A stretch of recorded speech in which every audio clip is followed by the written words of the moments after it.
Hola a todos, hoy en el vídeo vamos a continuar con la unificación alemana y vamos a hablar sobre la Alemania de las revoluciones de 1848 a 1849 y cómo era la Alemania de los años 50.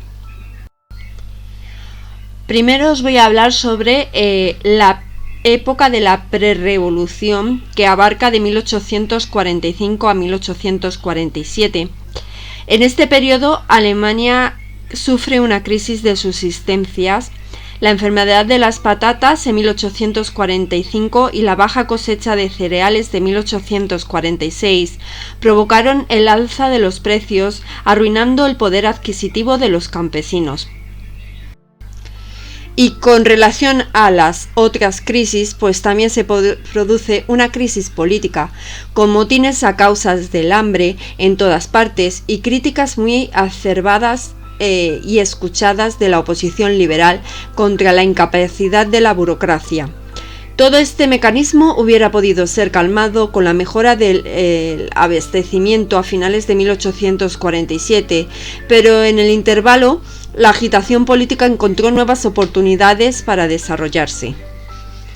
En Prusia parecía que había llegado el momento de inaugurar una nueva era de reformas. Teniendo la necesidad de un empréstito, el rey decidió convocar en abril de 1847 la Dieta Unida. Esto no era un parlamento, salía del conjunto de dietas provinciales y era puramente consultiva. Pero los liberales quisieron actuar como parlamentarios y redactaron una petición de derechos.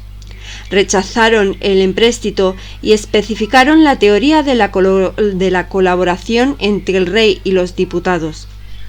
La sesión terminó en junio sin resultado aparente, pero los delegados de las provincias prusianas manifestaron su unidad y su voluntad de ver a Prusia encabezando un movimiento reformista en Alemania. Este clima de agitación se trasladó por Alemania entera, pero entonces no se limita al restringido medio de los burgueses elegibles, estallando divergencias. Muy simbólico es el contraste entre dos congresos que tienen lugar sucesivamente en el país de Baden. En septiembre, en Offenburg, los radicales reclaman la libertad de prensa, la abolición de los privilegios y la elección de una asamblea nacional. Un mes más tarde, en Heppenheim, los liberales del sur y los de Renania se unen para plantear un programa menos general, pero más concreto. Un parlamento de los estados del Zollverein, lo que suponía la unidad en torno a Prusia. En 1848, los dirigentes políticos y los agitadores populares, aún esforzándose en trasladar su acción al terreno nacional, a menudo quedaban restringidos al marco del Estado particular. La revolución fue, entonces, localmente diversificada. Detrás del liberalismo de las élites, que se conformaba con una reestructuración de las instituciones, existía un impulso democrático de las masas, todavía indecisas en la primavera de 1848 y reforzadas luego por la misma timidez de la vanguardia y de la energía de la reacción. La revolución cambia de naturaleza a medida que pasan los meses, hasta el punto que algunos historiadores hablan de una segunda revolución a partir del otoño de 1848, sin que la primera estuviera en aquel momento terminada, y de una tercera en la primavera de 1849, cuando se va afirmando la reacción. La primavera del pueblo alemán, marzo a abril de 1848. La noticia de la revolución parisiense es la chispa que enciende casi todas las regiones de Alemania, pero se trata unas veces de humo de paja y otras veces de incendios de grandes consecuencias. La agitación campesina que barre el sur en su totalidad es brutal, pero de corta duración. En la Selva Negra, en Hasenau, en Suabia, en Franconia, decenas de millares de hombres protestan contra los derechos feudales, los préstamos usuarios, el reparto de los bienes comunales y la fiscalidad. Es una llamarada espontánea, sin jefes, sin programa positivo. Las reivindicaciones políticas están ausentes de su programa. Más bien, se recurre muchas veces a la bondad del soberano contra los abusos de los señores. Mientras tanto, los movimientos populares en las ciudades se dan sobre todo en Prusia. En Colonia, el 3 de marzo, los miembros de la Liga de los Comunistas hacen que millares de personas aclamen un programa radical de instrucción gratuita y de protección del trabajo, sin que la propiedad privada sea todavía directamente cuestionada. En Berlín, en un amplio mitin bajo los toldos del Tiergarten, las reivindicaciones económicas predominan. Cuando el 18 de marzo el rey anuncia que se adopta el programa liberal, la multitud está dispuesta a aclamarlo, pero los incidentes con las tropas transforman el ambiente, se construyen barricadas, contándose al día siguiente unos 200 muertos, casi todos artesanos. Los teóricos del liberalismo acceden entonces a las responsabilidades políticas. Welcker en Baden, H. von Gargen en Hesse-Darmstadt. La prensa es liberalizada y el derecho de voto se extiende a nuevas categorías de electores. Unos derechos feudales son abolidos y otros considerados remedibles. En Prusia, los renanos piden una nueva convocatoria de la Dieta unida del reino, demanda que consiguen que les sea otorgada el 18 de marzo. Sus jefes, Kamphausen y Hassemann, son llamados al ministerio y encargados de llevar a cabo las reformas por medio de las cuales Prusia debe tomar la dirección de la nueva Alemania. A partir del 2 de abril, hacen que la Dieta unida adopte un proyecto de Asamblea Nacional elegida por sufragio universal, a fin de tranquilizar a las masas, pero mediante escrutinio indirecto para tranquilizar a los moderados. Antes del 13 de marzo, los vieneses han expulsado a Metternich y obtenido la promesa de una asamblea constituyente. Se producen así los primeros pasos hacia la unidad, lo cual no es producto solo de la nueva libertad, sino también, y una vez más, del temor ante una nueva invasión francesa. Prusia se moviliza con precaución y los patriotas manifiestan frente a la nueva amenaza la necesidad de cerrar filas. Para finales de marzo son convocadas en Frankfurt los diputados de toda Alemania, tanto a los elegidos como a los designados, pero esta primera Asamblea Nacional Alemana fue debida a una iniciativa privada. Los estados, incluso los que acababan de convertirse al liberalismo, en nada contribuyeron. En el preparlamento reunido en Frankfurt el 31 de marzo al 2 de abril, los delegados llegan a un compromiso. El futuro Parlamento alemán será elegido por todos los hombres adultos, pero las modalidades de escrutinio se dejarán en manos de los diferentes gobiernos, siendo pues una nueva concesión frente al particularismo. El esbozo de una Alemania nacional y liberal. Mayo a septiembre de 1848. Al final del mes de abril se producen una serie de conflictos. En el sur del país, en Baden, de 5.000 a 6.000 hombres tomaron las armas bajo el mando de Ecker para derribar al nuevo orden establecido. Se tuvo que recurrir al ejército para dispersarlos. En Poznania, la insurrección de los polacos amenaza a los alemanes de la región y cuando el ejército prusiano hubo restablecido el orden, el golpe tuvo a su lado la mayoría de la opinión pública. Finalmente, en Schleswig y Holstein, los alemanes sublevados contra su legítimo soberano, el rey de Dinamarca, fue también el ejército prusiano quien tuvo que defender el honor nacional. Así, en todas partes fueron los ejércitos los que garantizaron el orden interior y las fronteras. Habría llegado el momento en que Alemania había decidido existir. El 1 al 8 de mayo fueron elegidos en Frankfurt los diputados por sufragio universal. Muy rápidamente, estos profesores, juristas y funcionarios, había pocos nobles y pequeñoburgueses y casi ningún representantes de las clases populares, se reagruparon por afinidades. Así nacieron los grupos parlamentarios. La derecha, Radovich, va a defender la monarquía constitucional. Un amplio centro-derecha, con H. von Wagner y Mevissen, se distingue por su profunda vinculación a las libertades, mientras que el centro-izquierda acepta la soberanía popular, pero no cuestiona el sistema monárquico. Y solamente la izquierda, con R. Blum, y la pequeña extrema izquierda son republicanas, pero continúan siendo minoritarias. Estando Prusia y Austria desacreditadas por igual, los diputados de Frankfurt no habían decidido todavía cuál de las dos potencias dominaría Alemania. Eligieron al archiduque Juan como jefe del Estado provisional para afirmar simultáneamente su propia soberanía y el principio monárquico, y no una preferencia cualquiera para los Habsburgo. La elección de los ministros estuvo más orientada, casi todos fueron alemanes del sur, decididos a reforzar las instituciones centrales en detrimento de los estados. Ya se comienza a plantear el problema de los límites de Alemania, evidenciándose una mayoría por la unión de todos los germanófonos, sin excesiva preocupación por las otras nacionalidades. Así el Parlamento decidió la anexión de Poznania, hasta entonces excluida de la Confederación Germánica, rechazó la autonomía de los tiroleses del sur y condenó el levantamiento de los checos contra el dominio austriaco. Únicamente la izquierda invocó el derecho de la libre disposición de los pueblos.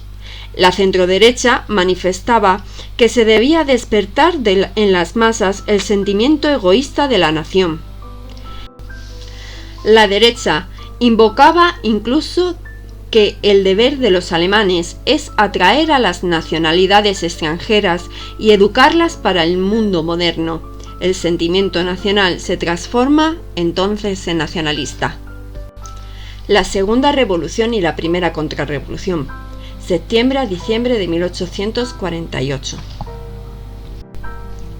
Las revoluciones de septiembre se produjeron allí donde la organización popular estaba más perfeccionada. En primer lugar, en el mismo Frankfurt, donde la capitulación del Parlamento en el proceso de los ducados despertó gran indignación. El 17 de septiembre, 4.000 personas les manifestaban que ya no tenían la confianza de la nación y que la izquierda debía constituirse en asamblea soberana. Es la entrada en la ilegalidad revolucionaria. En este momento, las autoridades se asustaron y llamaron en su auxilio a las tropas prusianas y austriacas, desencadenando la guerra civil. A la siguiente semana, tiene lugar la segunda sublevación bávara. El radical Struve, regresado de Suiza, proclama la república y también la nacionalización de las grandes propiedades, pero el proceso no dura esta vez más que unos días. En Renania, los amigos de Marx preparan una insurrección armada, pero las autoridades les toman la delantera. En Berlín se da la primera tentativa de centralización de la revuelta. El Congreso de los Demócratas proclama su solidaridad con los insurrectos de Viena, pero la confusión de los debates, la desconfianza de muchos de los oradores con respecto al proletariado impiden que las masas le sigan. Las manifestaciones del 31 de octubre es un fracaso y la Asamblea rechaza el apoyo de los vieneses. El 1 de noviembre, el rey de Prusia se decide a nombrar ministros bajo la dirección de Brandenburg y Manteuffel. 8 días después, la Asamblea Nacional es transferida autoritariamente a una pequeña ciudad, para estar al abrigo de las presiones populares. 180 diputados incitan a la población al rechazo de los impuestos. El llamamiento se extiende por Berlín, Silesia y Renania. Los moderados se tranquilizan cuando el Parlamento de Frankfurt condena el rechazo de los impuestos. El gobierno piensa acercar a la revolución, haciendo él mismo el trabajo que los diputados no habían podido llevar a cabo.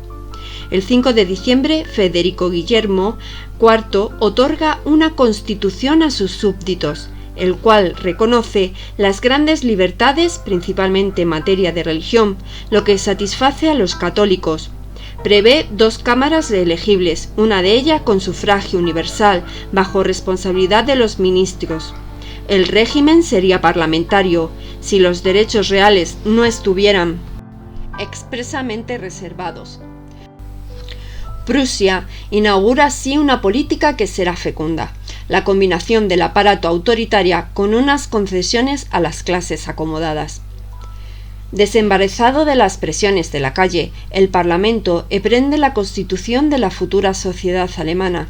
Sobre los derechos fundamentales es muy claro: supresión de los privilegios de la nobleza, rehabilitación civil de los judíos, etc. Sobre economía, recuerda mucho a la Asamblea Constituyente francesa. Distinción para los derechos feudales entre la abolición y el rescate, rechazo al derecho del trabajo. Las discusiones sobre la organización territorial de Alemania pecan un poco de ingenuidad. A finales de octubre se debe resolver la cuestión, fundamentalmente del Estatuto de los Estados de los Habsburgo. El Parlamento cree que podrá conseguir un compromiso.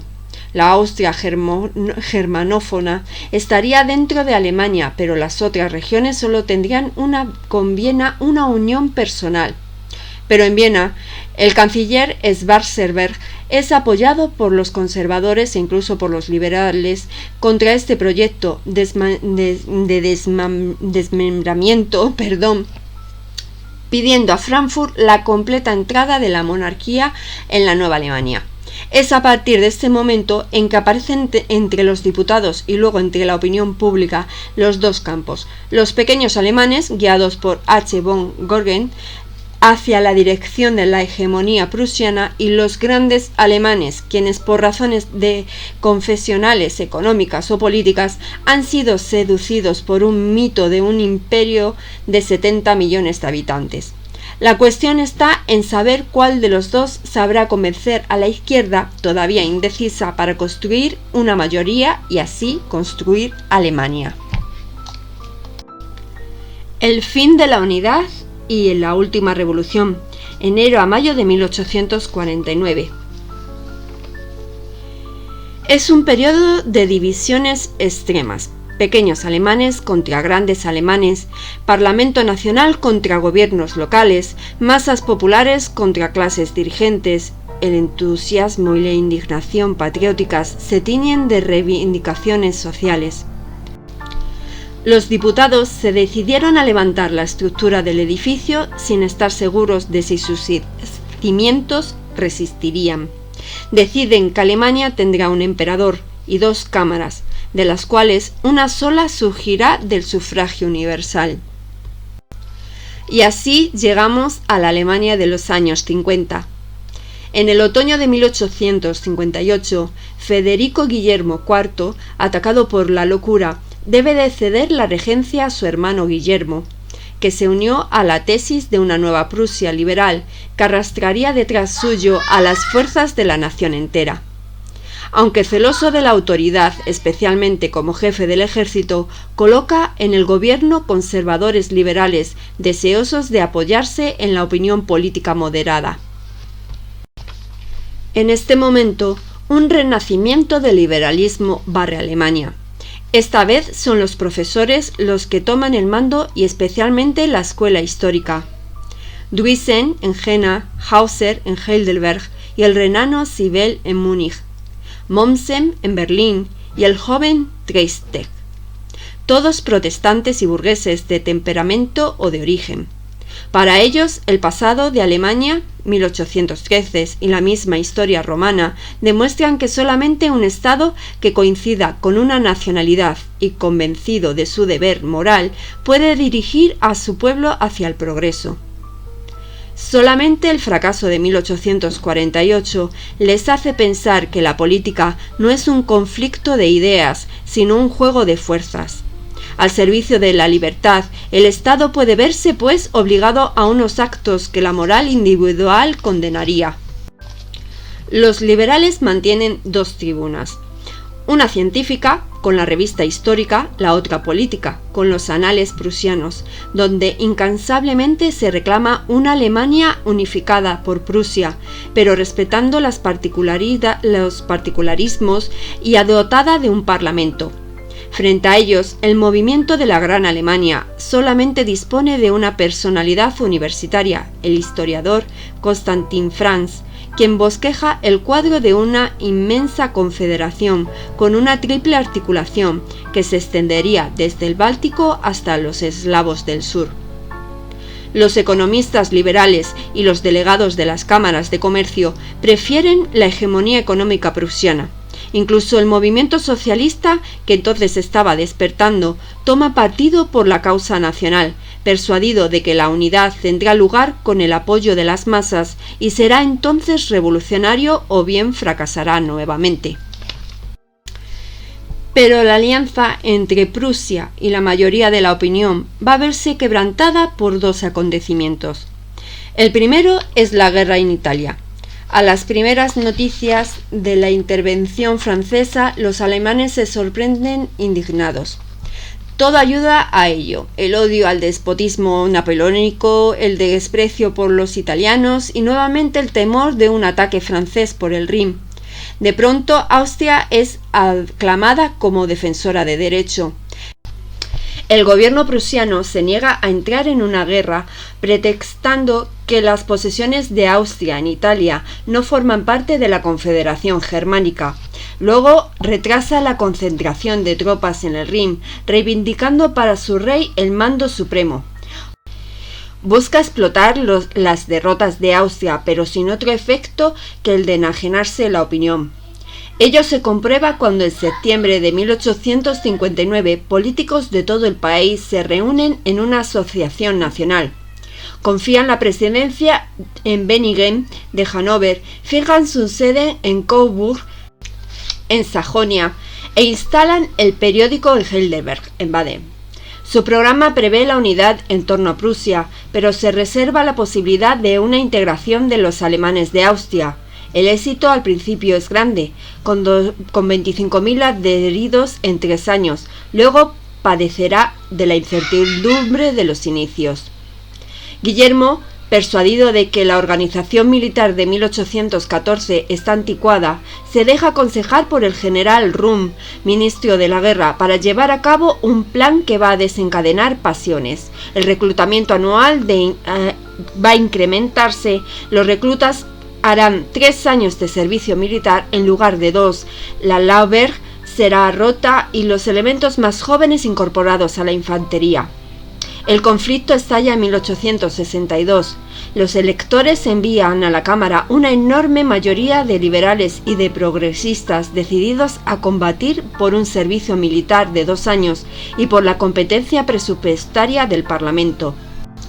Desde el momento en que los nuevos diputados manifiestan su firmeza, son enviados a sus casas, pero en las nuevas elecciones la oposición regresa más numerosa todavía y vuelve a tomar la ofensiva contra los créditos militares.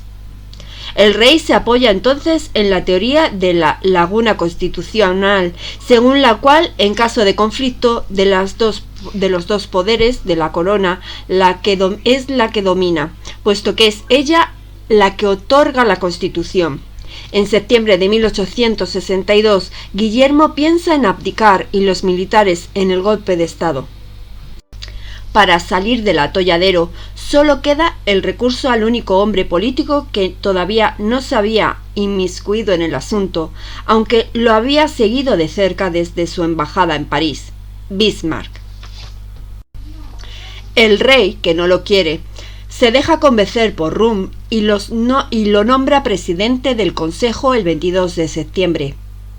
En Prusia, no solamente las instituciones se encuentran bloqueadas, sino que el ejército, pilar del Estado, o incluso la misma corona, son cuestionados.